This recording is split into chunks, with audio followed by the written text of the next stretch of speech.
Hey there, YouTube. This video is going to be a book review on this book, Band of Brothers by Stephen E. Ambrose. Um, and as you can tell by the cover, it's about the military. It's about World War II. This book, and it was actually made into a featured film by HBO, and they were actually playing it on the History Channel. And it was actually a series. You might have seen it already, but if you want to get a full, in-depth, you know, grasp on the story, you should really get this book and read it so you can get a much more in-depth grasp of the story. So basically, this book is about Easy Company in the 506th Airborne Division of the U.S. Army, which were basically, you know, trained into top physical condition at Camp Toccoa in Georgia, Mount Currahee, that same place. That was like a very significant camp back then for paratroopers and stuff. And then after they trained there for a couple of years, they were sent off to England to wait for the U.S. invasion or the Allied invasion of the French coast, Normandy and Utah Beach and all those other places that they invaded. Um, but before that could happen, there was a crucial mission that had to be accomplished, which was to parachute behind enemy lines and disable a couple of batteries, a couple of artillery pieces, that would make the D-Day landing very very difficult. It would cause a lot of casualties. But had they not achieved accomplished this mission, landing on D-Day would have been a lot more catastrophic than it was. It would have costed them a lot more casualties. But luckily, and thanks in part to the German basically this organization, they were able to carry this out and disable those batteries. So artillery pieces. So yeah, that was the first one. They had to parachute behind enemy lines and disable those things for the real invasion, like the main one, the main invasion force.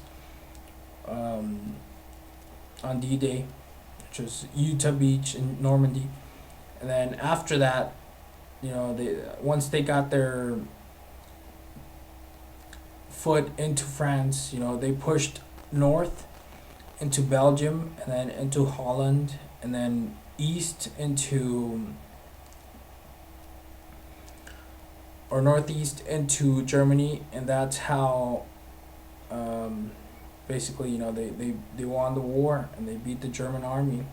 At the end, the selection methods that the U.S. Army used were much better, were superior to the selection methods, and their tactics on how to train soldiers and prepare them for the battlefields were much better than Germany's. So that's in part, what helped them achieve victory.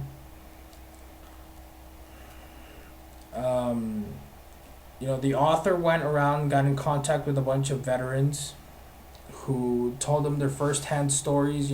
Those are the people who actually lived the war, lived through the war, and fought in the war, fought in the trenches. Went freaking weeks on freezing cold temperatures and stuff. On foxhole.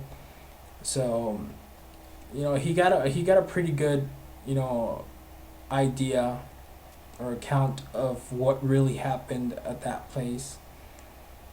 Yeah, so all these World War II veterans, a lot of the ones that survived, because a lot of them, there were a lot of casualties, a lot of them didn't survive.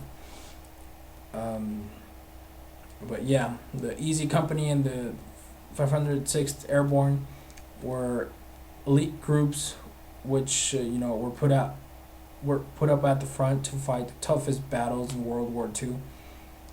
and it'll tell you about the basically looting that went on in Germany. After when they got to Germany, you're basically free to do whatever the heck you wanted to do. You were allowed to loot and take everything you wanted. These boys had a blast on with all the champagne that they found in that belonged to the Third Reich and all that. So it is basically a good read. I would recommend it. I would give this book out of 5 stars. I would give it like 4.5 stars. So it's pretty good. It's a very smooth read, and it also tells you about the future, post-war lives of these veterans. What they did. A lot of them became very famous. A lot of them went to college and got on with their careers, and a lot of them became very rich and very successful. Although one of them, Colonel or no Captain, excuse me, Captain Herbert Sobel, which was one of the men who was accredited to in part to Easy Company's success and the top shape that they were in. He eventually committed suicide, which is kind of unfortunate, but things happen. But yeah. Okay, so this has been a book review of Band of Brothers by Stephen E. Ambrose. And don't forget to comment, like, and subscribe for up and coming videos. Alright, see, until later.